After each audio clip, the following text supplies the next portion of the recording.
Telangana Gaddar film అవార్డ్స్ని Gaddar గారి పేరు పెట్టడానికి ఒక కారణం ఉన్నది. గద్దర్ ప్రజా యుద్ధ నౌక. గద్దర్ అనే పదం కొన్ని లక్షల కోట్ల మందిని ప్రభావితం చేసి సామాజిక రుగ్మతల మీద యుద్ధం చేయడానికి ప్రోత్సహించిన గొప్ప గలం గద్దర్. గద్దర్ గలం అంటే తెలియని వాళ్ళు ఈ దేశంలో లేరు. గద్దర్ని మొట్టమొదటిసారి తెర మీద చూపించింది నాకు తెలిసినంత వరకు రంగుల కళలో నరసింహరావు గారు ఇక్కడనే ఉన్నారు.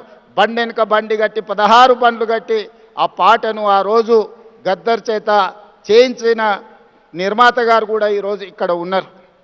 కళాకారులకు ఒక గొప్ప చరిత్ర ఉన్నది.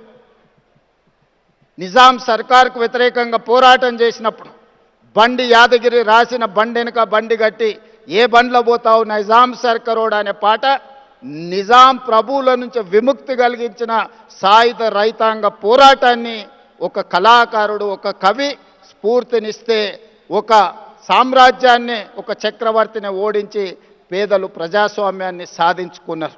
అదేవిధంగా గద్దర్ ప్రభావితం మొదటి తెలంగాణ ఉద్యమం, మళ్ళీ తెలంగాణ ఉద్యమం, నక్సల్బరీ ఉద్యమం గద్దర్ గలంతో లక్షలాది మంది సమాజంలో ఉన్న సమస్యలను, సామాజిక రుగ్మతలను, సమాజంలో ఆధిపత్యాన్ని చలాయిస్తున్న వాళ్ళను ఎదిరించే గొంతుకగా గద్దరు నిలబడ్డాడు.